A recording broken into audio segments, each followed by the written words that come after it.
Okay, I'm closing it since Anupam's here. Hi. Hi.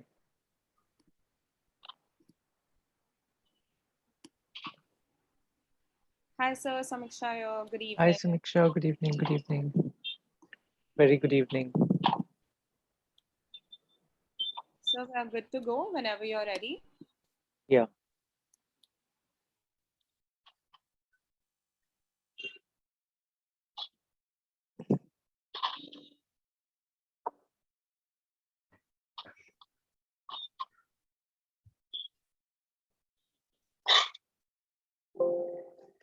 Okay, so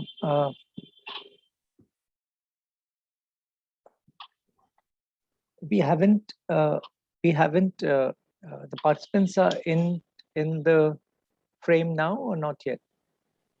Yes, so we do have our participants who joined in. They can see your video and they can also hear you clearly. Yeah, and Francesca. So then can we begin then? Sure. Yes, sure. We are good to go. Yeah. Hi, Reshma. Hi. A very good evening, ladies and gentlemen. Thank you for joining us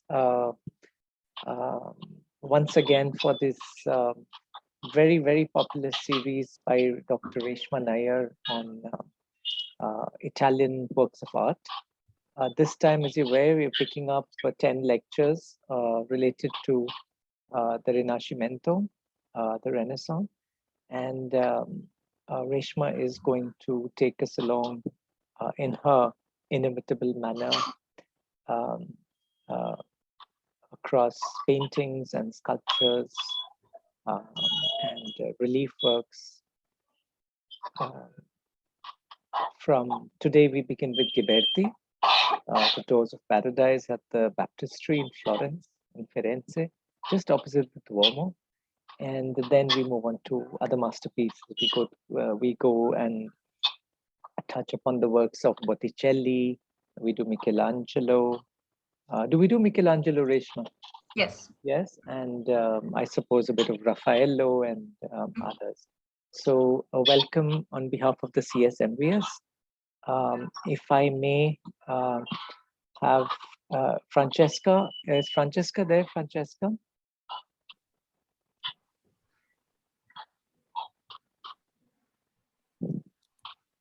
Anyone from the Italian Cultural Center? Ladies and gentlemen, this series has been possible because of the efforts of the Italian Cultural Center. We know that they have 83 offices. It's part of the Ministry of External Affairs of the government of Italy, and they have centers across the world. The aim of propagating the culture of Italy and this beautiful human heritage and sharing it with the rest of the people of the world. Thank you very much, Istituto Italiano di Cultura in Mumbai. And the pandemic is behind us. Thanks to all the people who've made it possible to us to walk a little more freely and literally breathe easier. Thank you for all the sacrifices of so many people. And with an acknowledgement of the efforts, may I also request Reshma to commence her talk. Reshma will give a talk, and like on early occasions, usually questions are taken later on, but in between, if there's context, Reshma is always extremely amenable to answering them. But just see that we strike a good balance, and the audience, many of you have been here before, and all of you are responsible. So please enjoy this evening with us. Thank you once again to the CSMVS for hosting this, to the Italian Cultural Center in Mumbai, and to City India for supporting this program and its logistics. Thank you very much, Reshma. Please, thank you very much, Reshma. Thank you, Anupam. So thank you from my side too to Anupam, Rashmi, Samiksha at the CSMVS, and Francesca Iram at the Italian Institute of Culture for organizing this series of 10 lectures. In this series, the 10 lectures are standalone lectures. The first two lectures are interlinked because they each of the two lectures, in each of the two lectures, I address two panels from Ghiberti's Gates of Paradise, a set of monumental bronze doors on the Baptistery of Florence. Now, I'm going to open the slideshow, and it did not start from the beginning. Okay, so in this photograph, you see a set of very large bronze doors that are completely gilded, and they're about 17 feet high, which is about 3 times the height of an average person, approximately. So they're enormous. They weigh several tons, and they are located on the east-facing portal of the Baptistery in Florence. Note before I begin the lecture, the image you're looking at right now of the doors in situ. There's no image at the moment, Reshma. Oops, I'm not sharing my screen. I'm so sorry. Yes, thank you. Just 1 second. 1 second. Okay.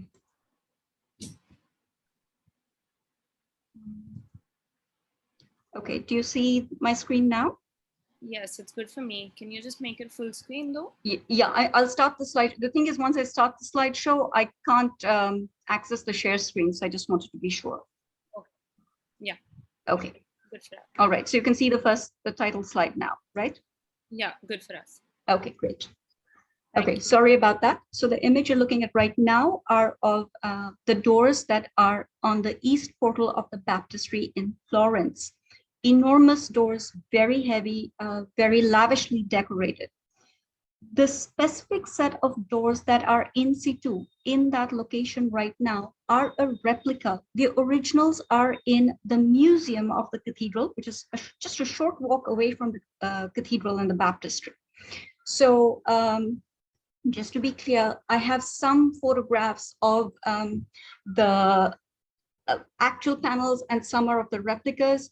And the reason is simple. It's difficult for me to get images with permission every time. So sometimes it's just easier to use an image of the replica. But the main points are the same. And I've tried to use as many of the original images as I can. Okay, so this is the view of the east portal. And the baptistry is, it has 3 main portals. Okay, there's the east, the north, and the south. The west side is the apse end. That's where the high altar is located. Okay. A view of the Cathedral of Florence with over here the baptistry visible. Okay. Now, the cathedral truly dominates the landscape of Florence, and the baptistry is right in front of it.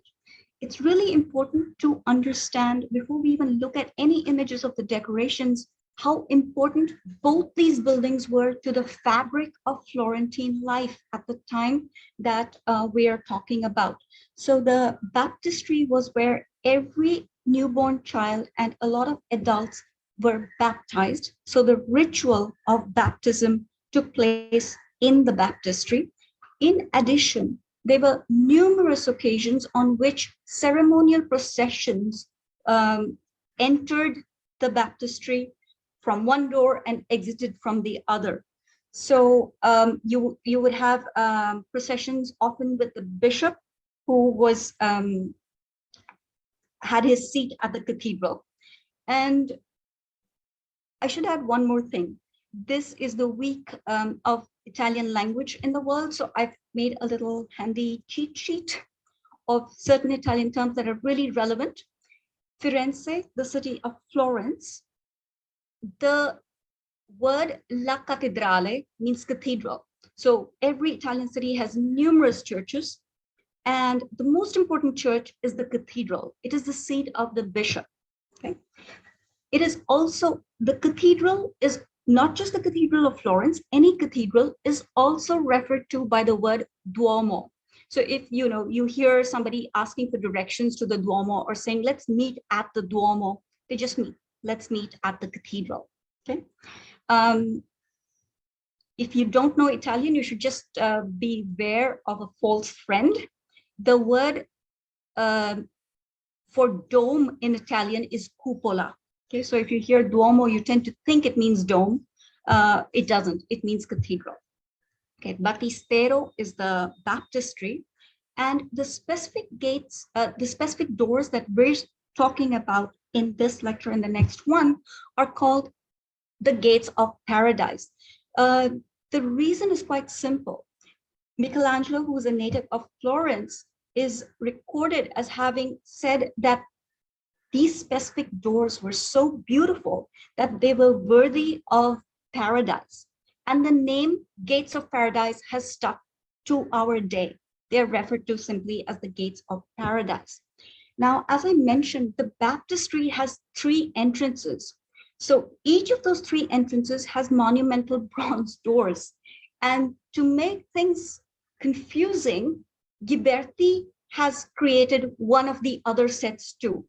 So I will go into that shortly. For now, I just want you to note the orientation of the cathedral and the baptistry. Okay? So if this is north, as I've indicated on the upper left, the east door is the one that faces the cathedral. Okay, so the east door faces the cathedral, and today the gates of paradise, today actually the replica of the gates of paradise, but ever since the gates of paradise were created by Ghiberti, they have adorned the east portal of the baptistry. So here's a different view of the baptistry, and you can see very clearly at the to the lower edge of the screen, the apse end where the high altar is. So there is no door over here, but all the 3 other directions, so north, east facing the cathedral, and south have monumental doors. And the octagonal form you see in the center of the floor plan is where the original baptismal font was located. I don't think it's located there anymore. I don't know where exactly or how baptisms take place now, but when I talk about the baptistry and baptism taking place in it, I'm referring to the baptismal font that was located in the center. Okay, the 3 sets of doors. The one on the right is the gates of paradise. The one on the extreme left, the left, is the original set of doors that was created in the early 14th century by a sculptor called Andrea Pisano. Okay, so he was from, his last name indicates he was from Pisa, but he worked in Florence, and he created a set of doors, which if you look, just one sec, let me see how I can do this, one moment.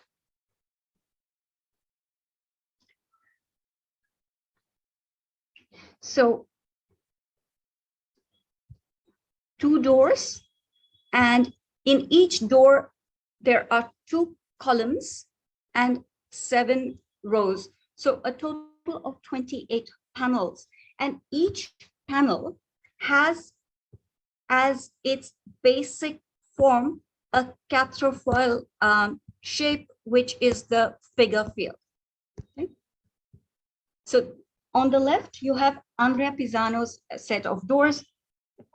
In the center, you have Lorenzo Ghiberti's first set of doors for the baptistry, which reprises the same overall format with a different theme depicted in each of the panels.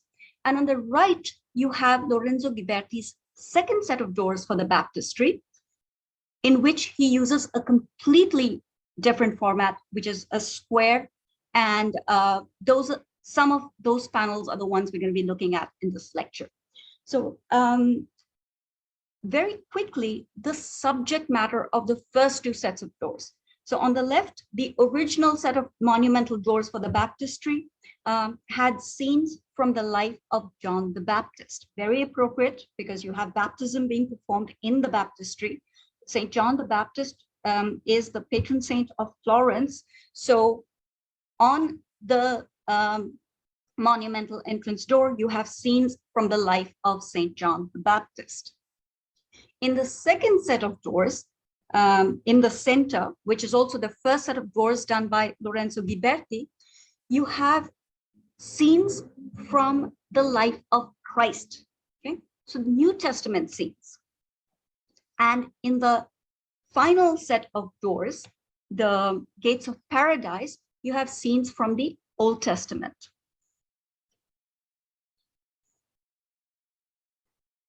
If you note now, in Ghiberti's first set of doors, he reprised the shape of the decorative shape of the panel from Andrea Pisano's original set of doors, whereas in his Gates of Paradise, he has a square format. Now, the episode I've highlighted on the left is the crucifixion. And you'll note that there is a blank background. You have Christ on the cross in the center. He's flanked by two figures and by two angels. Okay, so it's a very easy to read, simple narrative subject.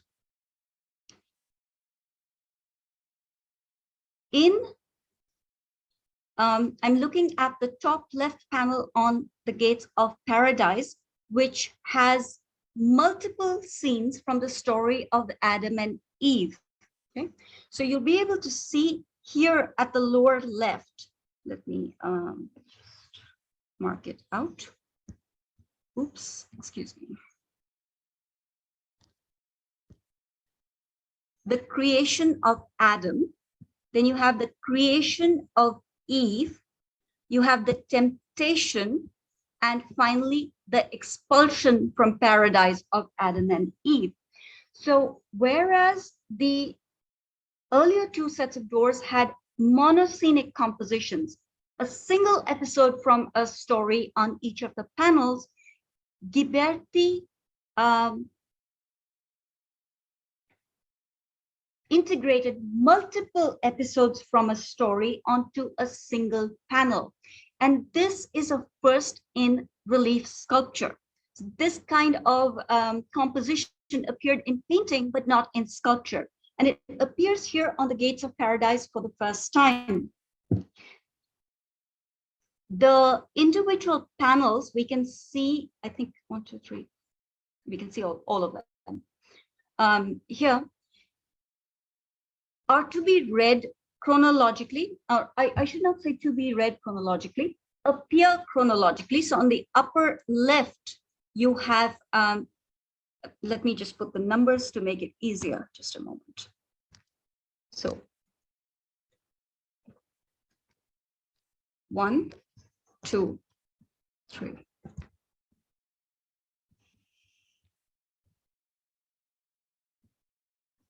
These are the 10 scenes, or rather the 10 subjects, because each subject has multiple scenes in it that are depicted by Ghiberti on the Gates of Paradise.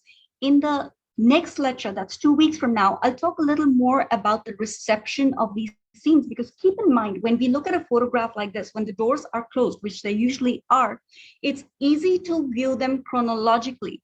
But when the doors were opened, the experience of a visitor viewing the scenes depicted would be different, because you could no longer read it in a chronological manner. And I will address that in the next lecture. Okay, the 2 episodes I've marked out in yellow are the ones we're going to be, not episodes, sorry, subjects, are the ones I'm going to be talking about today. Adam and Eve, top left, and right below Adam and Eve, the Noah panel.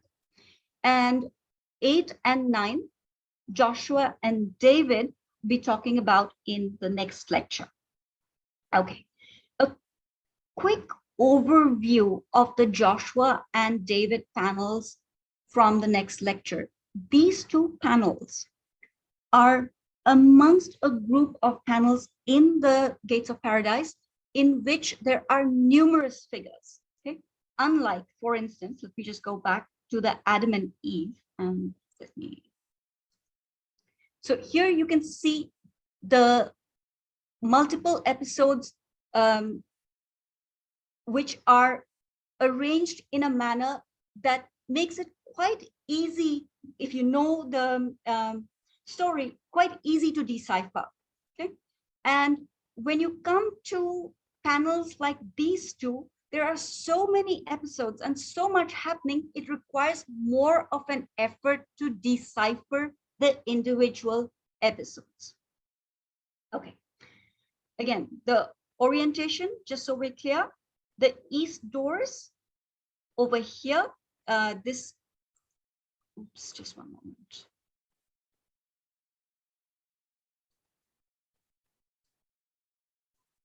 That's not working. All right, so the east doors face the Duomo, the cathedral, and that's where the Gates of Paradise were located. One little bit of information that is pertinent to the commission as a whole. When the original set of doors by Andrea Pisano were placed in the baptistry, and then a second set for the baptistry was commissioned by the Guild of the Cloth Merchants, who are the patrons of this of the baptistry. They held a competition, and Ghiberti won that competition and was commissioned to create what were his first set of doors. Okay? Those were placed on the east portal, so facing the cathedral. It took him about 20 odd years to complete it. When he completed it, they were very well received, and he was given the commission for the north, the remaining portal, a set of doors to be built. And it took him another 20 odd years to complete that. When he completed that, that's the Gates of Paradise, they were so well received that his original set of doors were shifted and his second set of doors was placed on the east portal. Okay, let me see if I can move this away. No, I actually need this.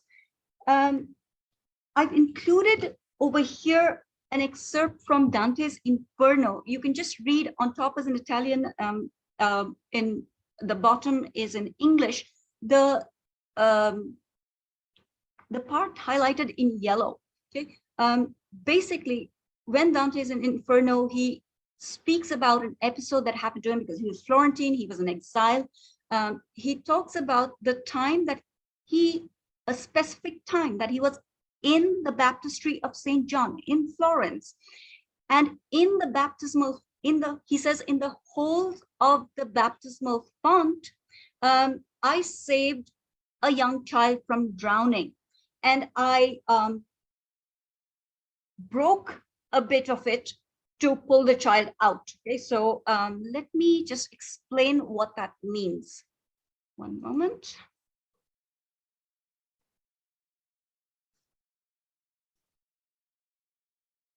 Okay, can you see my whiteboard?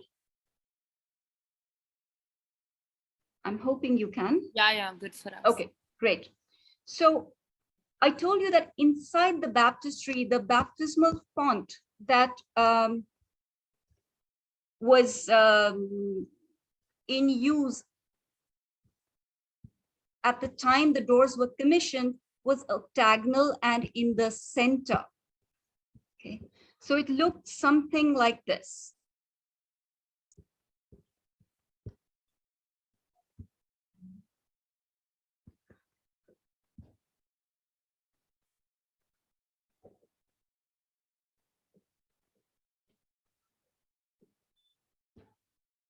Okay, just to so if you visualize a large octagonal font, which is about waist high for an adult, and inside it, there are these marble, you could say, columns with holes inside where the priests would stand. And the rest of it inside was like a basin in which there was water.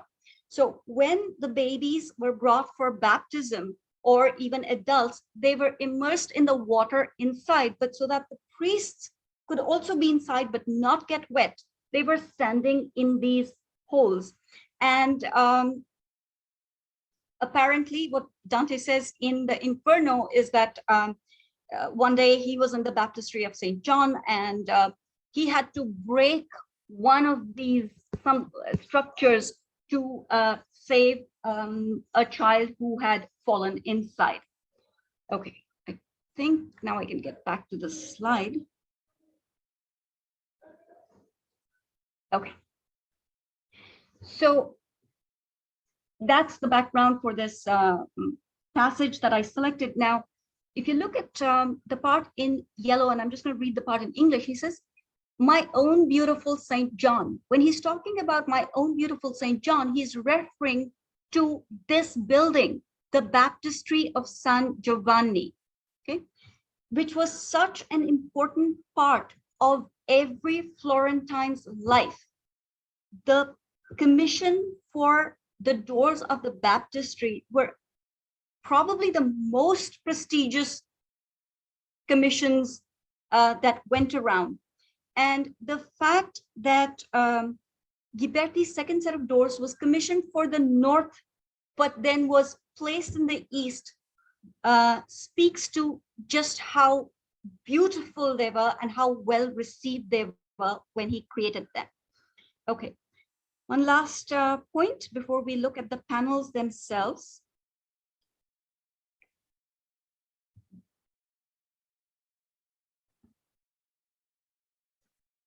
Okay, so the detail you see here is this part, and in the detail on the upper right, you see a portrait bust. That is a portrait bust of Lorenzo Ghiberti himself. Okay, and the matching one to its right over here is his son Vittorio, who also worked on this commission with him. And there is I'm not sure how clear this is, but trust me, it's there. There is an inscription over here. Okay, that's, let me just get rid of all this ink and let's get, okay.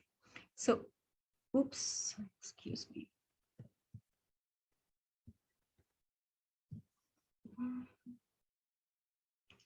This inscription is here, and the remaining part is here. And with this inscription, Lorenzo Ghiberti is taking, I don't want to say taking credit. He's claiming, or he's declaring himself to be the creator of this wondrous work of art, that is the Gates of Paradise. Okay. Top left, the Adam and Eve panel. So we'll look at that now. And after that, we'll look at the one below it, that is the Noah panel. Remember that these panels are amongst the few that are have fewer figures and are very easily legible. So the episodes depicted here, creation of Adam at the lower left, you see God reaching out with his left hand, and Adam, who is lying on earth and is created out of earth, basically being raised up. Adam gives his left hand to God, and God uses his own left hand to raise Adam up. He's giving life to Adam. There is a reference here also to the art of sculpture, because even bronze casting, metal sculpture, is built on a clay model, so that sculpting and modeling of clay is similar to God's own creation of man that is depicted here on this panel. In the center, you have Adam lying down, and God pulling forth Eve from Adam's rib. Note that God and Eve are located in the center of the panel. And there's a reason for this. It's got theological meaning. The prominence given to Eve as compared to Adam in these episodes from creation or Genesis are to be understood as the importance of the church, because theologically, Eve is linked to the church. Okay? Now, chronologically, the next episode is here in the left on the background. It's in very shallow relief. It's probably the most famous of all the Genesis episodes. It's the temptation. So you have the tree of knowledge, you have Adam on the left, Adam on the right, Eve on the left, and the serpent with a human head. Notice how comparatively insignificant the temptation is in terms of its location and in terms of the depth of its relief. So the creation of Adam is at the lower left, but the figures are carved almost completely in the round. The creation of Eve is in slightly more shallow relief than the creation of Adam, but it's right in the center of the panel. You can't miss it. And the expulsion is at lower right, but again, the figures are carved in the round and cast shadows that are so prominent that the temptation seems to recede into the background as in terms of importance.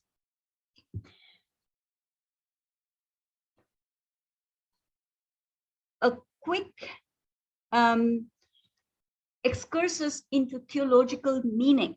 So Adam is viewed as a prefiguration of Christ, okay? And Eve is viewed as a prefiguration of the Virgin Mary, okay? And theologically, this is explained as Adam and Eve are responsible for the fall of man. What do we mean by the fall of man? The expulsion of mankind from paradise. What you see the lower right of the panel. The angel chasing Adam and Eve out of paradise because they disobeyed God. Okay, that leads to sorrow, aging, all kinds of problems, and a life outside of paradise. And this goes on for numerous generations until the new Eve, the Virgin Mary, gives birth to the new Adam, that's Christ.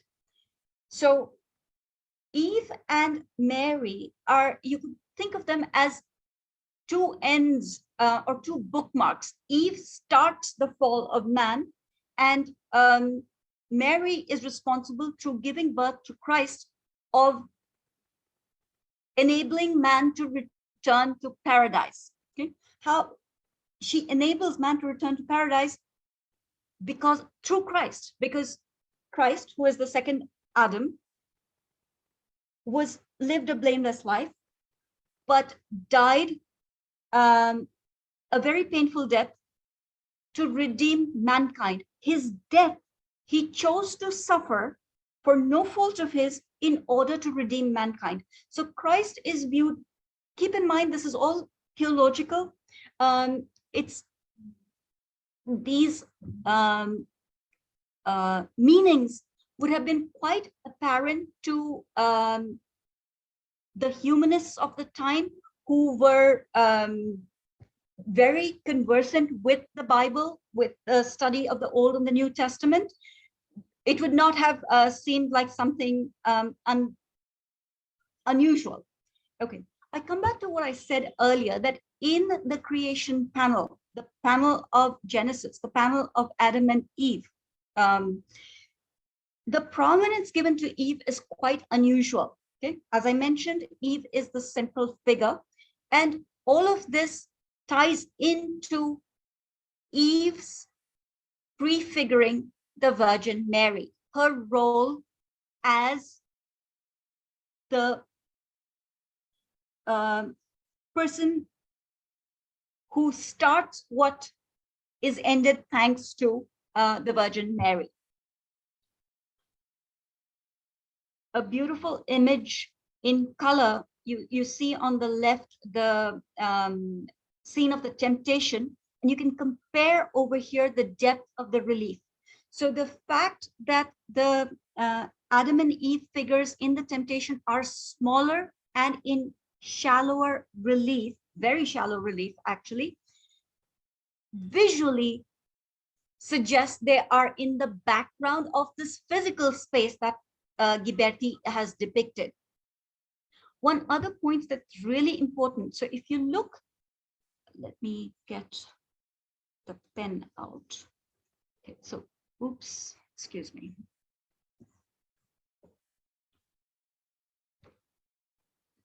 These wavy lines that you see here are a river.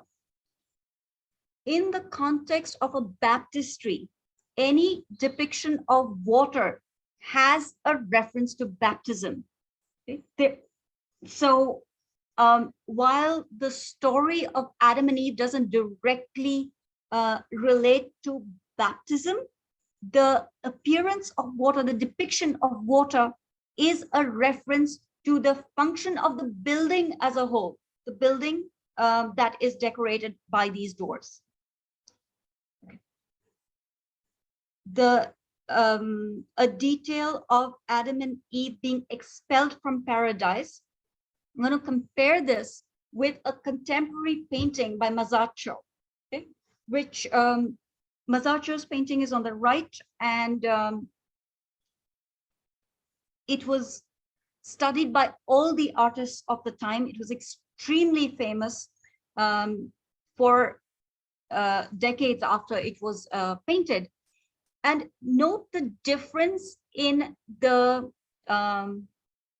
positioning of Eve. Okay? So Masaccio's Eve on the right is behind Adam, and she is a repentant Eve who is howling in agony. On the left, you have a very beautiful Eve, basically facing us, and Adam's in the background. So when I said that Eve is given a lot of prominence in this panel, these are the ways in which Ghiberti has highlighted Eve's role in the story of Adam and Eve. Okay. Now we're going to look at the Noah panel. That's the one just below the Adam and Eve panel. So over here. And there are 3 episodes that are depicted here. There's, let me get my pen out. Okay. So you have Noah, oops.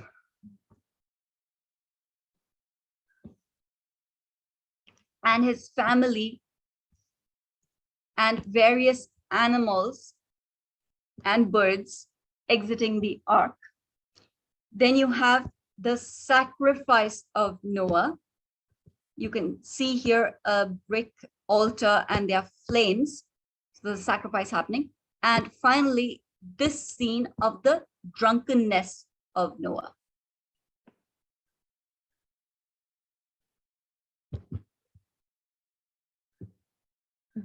What's really interesting over here is that Ghiberti has selected episodes that are post-flood.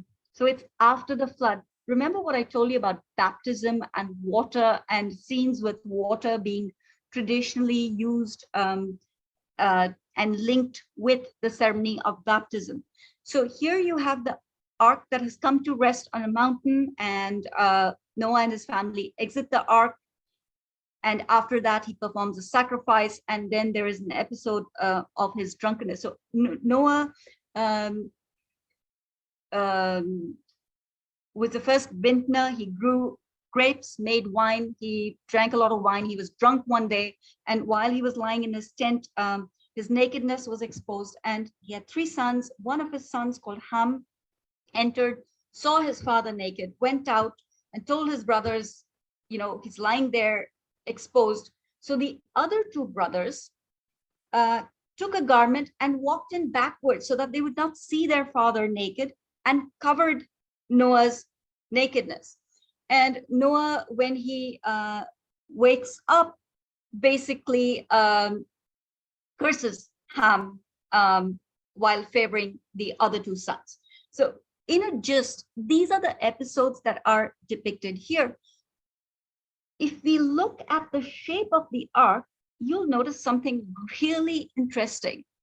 The ark is depicted as a pyramid, okay? And I don't know how well you can tell. I have another image with better details.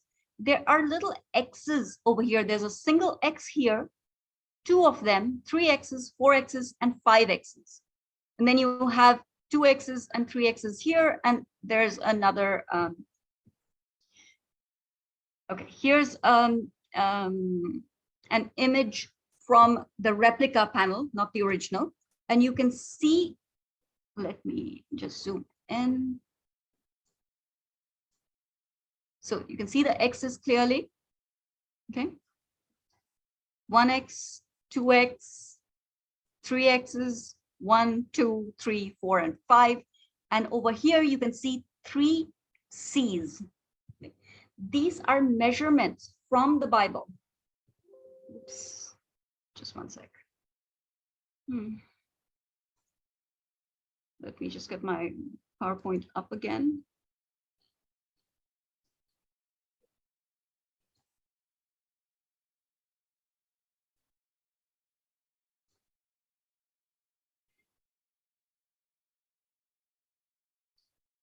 Just one moment. Okay. So here you have in the Old Testament, the measurements of the ark. The ark is to be 300 cubits long. Okay, so the 3 C's that you see here are the measurements of the length of the ark, 300. 50 cubits wide. So the 5 X's you see here are the 50, the width of the ark, and 30 cubits high. The 3 that you see here are the 30 for the length. So this choice of using a pyramid is tied in also to humanism, the activity of the scholars in Renaissance Florence. One of the theologians, the Greek theologians from the 3rd century, so about 3rd or 4th century, I don't remember, 1,000 years before Ghiberti worked on his doors, had written in Greek about the ark taking the shape of the pyramid. Okay, and that theologian, his name was Origen, O-R-I-G-E-N. His works were translated from Greek into Latin during the time these doors were being created. So it's very likely that's one of the sources from which Ghiberti got this idea of depicting the ark as a pyramid.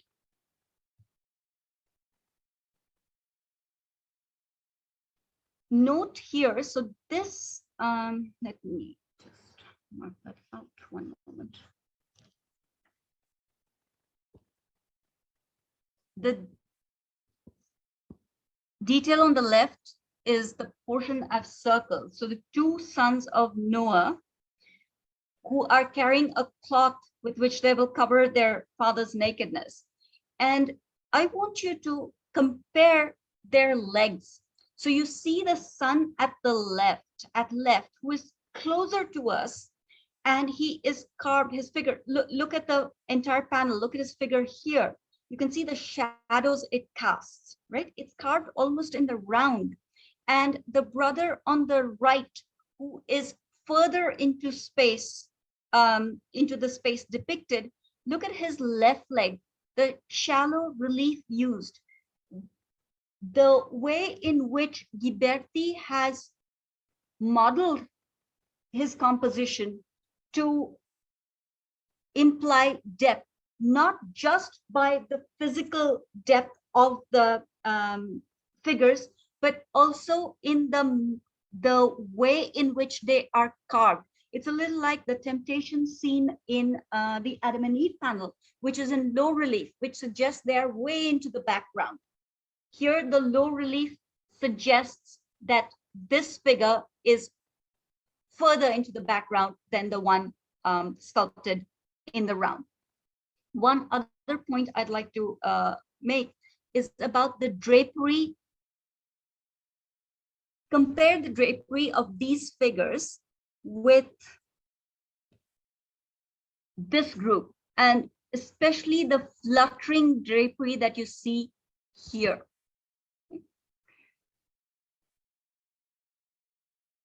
This is important because in the Bible, it says that in paradise, there was peaceful weather throughout, no storms, no drastic changes. Okay? But after the flood, when the ark struck land and Noah and his family came out and then populated the earth, the seasons came into play, the temperature changed, and there were extremes of temperature, including wind. So this depiction of drapery fluttering, which occurs for the first time in this episode amongst the panels of the Gates of Paradise. Well, there are two episodes before this, but you see it happening here. This is post-flood. It's an indication that the weather patterns have changed. The group of figures at lower right, you see how they're carved in the round, and this part, especially the figure so in the detail at left, the figure at left, look at her right leg, the way it appears as if there's a leg beneath that drapery, and the drapery conforms and falls over her calf muscle. It's really a spectacular achievement of Ghiberti's. He was trained as a goldsmith. Okay, so his works tend to be very detailed and very fine, but to create so many panels of such a size with so many figures and fit them into coherent compositions where the individual figures are realistic is really an extraordinary achievement. And it is in figures like this that you can appreciate the beauty of the Gates of Paradise. Just a detail of the animals, the foreshortened back of this bull. So if you note this, I don't know what this is, a panther or a puma, which is arrayed kind of parallel to the picture plane, but in comparison, the bull at right is at an angle. It's as if it is moving inwards, and the play of light and shadow on its modeled forms adds to the naturalism of the composition. The figure of the drunk Noah, note how similar it is to the figure of Adam, but how Noah's figure is passive. He lies down in a drunken stupor, but Adam is coming to life. You can see his muscles tensing in his right shoulder as his hand is placed on a rock, and he is lifting himself up with help from God the Father. The right is a fresco of Michelangelo's from the Sistine ceiling. So this is many decades later, but you can see how Michelangelo's Noah reprises to some extent Ghiberti's Noah. And remember that Michelangelo studied very closely Masaccio's works in Florence and Ghiberti's gates. He's the one who said they're worthy of paradise, and the name, the Gates of Paradise, come from that instance. Okay, so with that, I've come to the end of the lecture. And I'd just like to repeat a few key points, that these two panels chronologically early in the series of panels on the Gates of Paradise have multiple episodes with relatively fewer people. You can count the number of people, including the angels, that you see in these panels.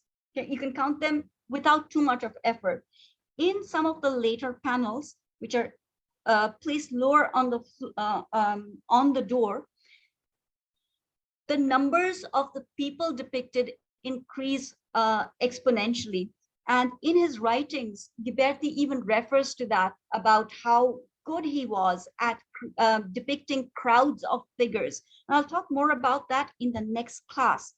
For now, I just want you to keep in mind that these two panels have 3 to 5 episodes depicted. They are the compositions separate the episodes using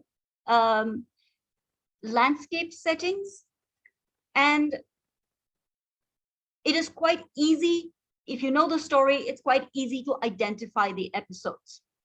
Okay, now I'm happy to answer questions.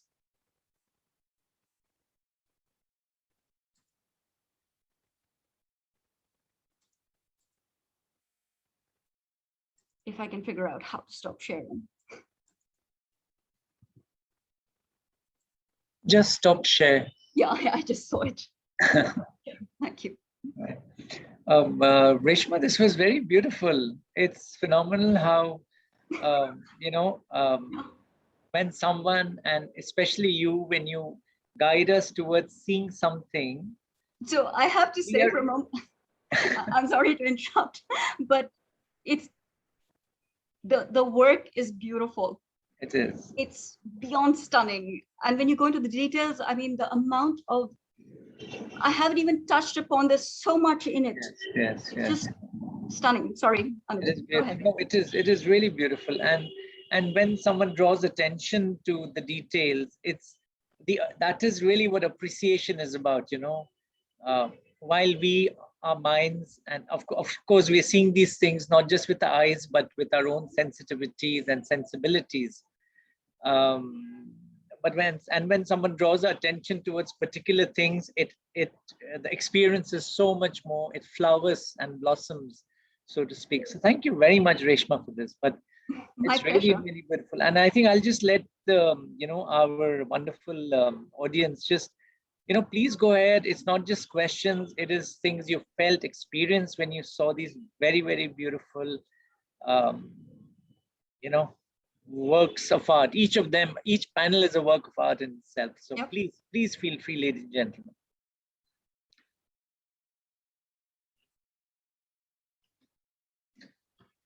Can we unmute our participants, please? And can we have them on that would screen? Actually be best. Yeah, I think we'd like to have them on screen. Samiksha, is it possible? We can unmute the participants if they raise their hand up. So I would request everyone who wants to say something or ask a question to please raise your hand. And I'm afraid only if you want to start the video of someone, we'll have to add them as a panelist. So you won't be able to do it for everyone, but in case you want to speak to someone in particular, we could give them the rights. Okay. Next time it'll be nice to have them on screen also. So yeah, anyway, they will be on screen when they speak. So ladies and gentlemen, please go ahead and add in your 2 cents to the conversation. We also have some questions in the yes. So Reshma, if I may, there's one. I'm beginning from whatever's come right in front of me. Sure. Who was there on the right side of Noah's panel, on the right side corner? The right side corner is Noah's sons and wives. I'll let me pull that up. That circle, right? That circle. Okay. Yeah. So Noah's wife and children. Oh, wait a minute. Right, lower right or upper right? Upper right. Okay, no. That's a glory of angels, I think. Yes. Just 1 sec. I have to figure out how to, share. Okay, can you see the screen? Yes, we can. Yes, on the top right. So this one, let me.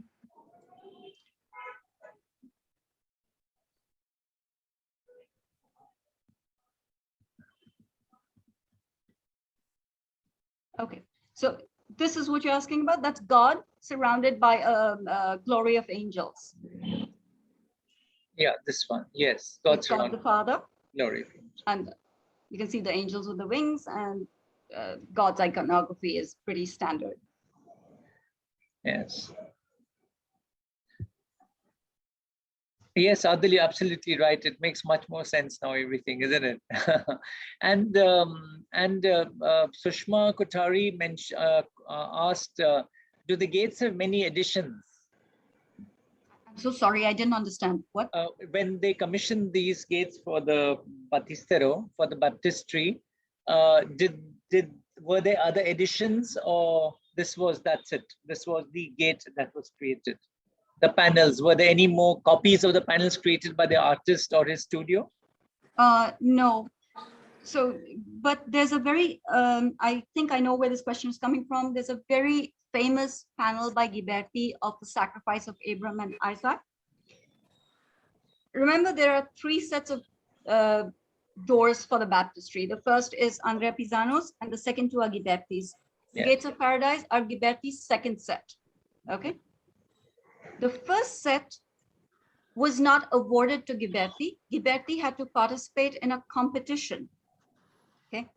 And for that competition, there were 7 sculptors who were selected to participate in the competition. They were given, I don't know, 7 kgs of bronze or some amount of bronze, each of them was given. And they were given a subject, the sacrifice of Abraham, sacrifice of Isaac. Okay. And they had to create competition panels. And depending on that, the commission would be awarded to the winner. Only 2 of the competition panels survive. Okay, one of them is Ghiberti's and the other one is Brunelleschi's. It was decided at one point initially that the competition panel by Ghiberti would be incorporated into the gates, into the doors that would be built. This is the first set of doors that Ghiberti not built, sculpted, cast. Right. Something happened and the subject was changed from Old Testament to New Testament. Okay, so the first set of doors that Ghiberti did had New Testament subjects. The sacrifice of Abraham and Isaac is not from the New Testament. So it was not used. Okay, it exists. Even today, it exists. And when Ghiberti was to build the Gates of Paradise, he changed the format. He decided on the square format. So that competition panel of Ghiberti's still exists. And it's in the decorative quatrefoil shape of the first 2 doors.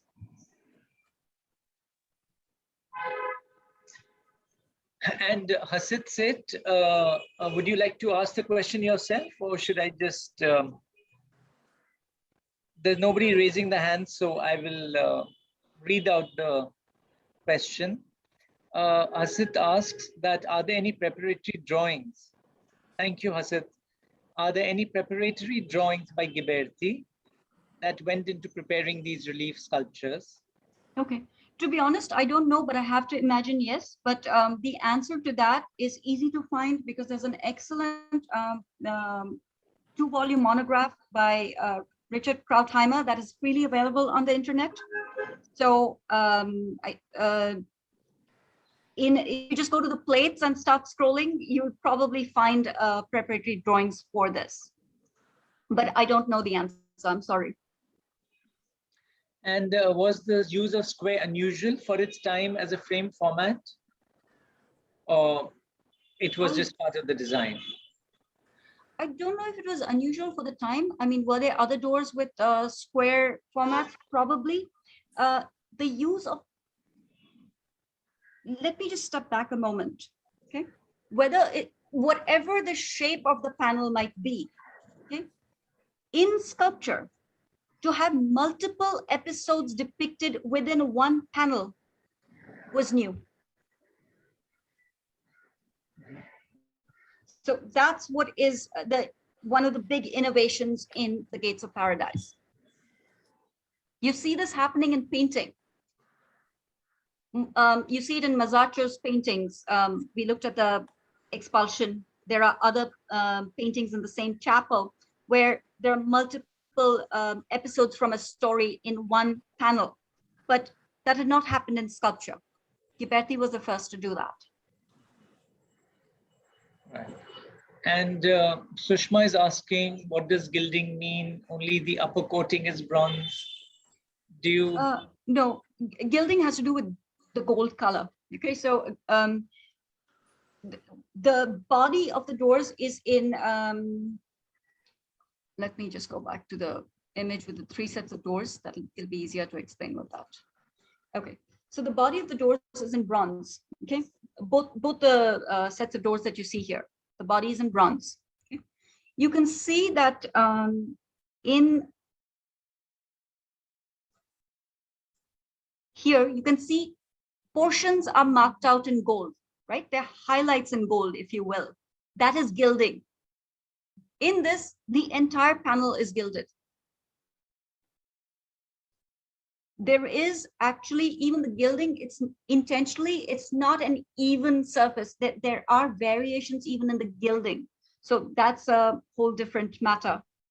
Should I, Reshma, can I chip in a bit for this? Please do. Yes. Yeah, Sushma, Ms. Kothari, as Reshma mentioned, the doors are made of bronze. So they were first made in clay, in wax, and that's made with a lost wax process. It was covered with clay, then fired. Eventually, the wax was melted away, and in those casts that were, the molds that were bronze, that means copper and tin were mixed together and poured in, and then it solidified into bronze, and then it was finished. Now, once that was done, gilding means you have put a gold surface on it. So you can either do it by putting a gold leaf, but in this case, Reshma, if I'm right, this is what is called a mercury amalgam gilding, in which they— I wouldn't know, but go ahead. Yeah. So they take mercury in one receptacle, and then they take gold leaf and crush it in such a way that it becomes fine, powdery material. Well, they mix the mercury with the gold. Mercury, as you know, is a liquid. So it makes a goldenish sort of a liquid. And then they smear the bronze with it. And once they smear the bronze with it, then they take this panel and they put it in an oven. And when they put it in an oven, mercury, because it is a liquid metal, it evaporates. So in the oven, this mercury mixed with gold that is coated on the surface is heated, and the mercury evaporates with the heat, and a fine film of gold is left behind on these bronzes. And this is mercury amalgam gilding. There are other types of gilding like you have in paintings, with gold leaf is stuck with an adhesive or with a binder, like fish glue. But in this one, it is made like this, and it stays for a long, long time. So that is how this was. Thanks, Reshma. I just sort of thought I'll— Well, thank you.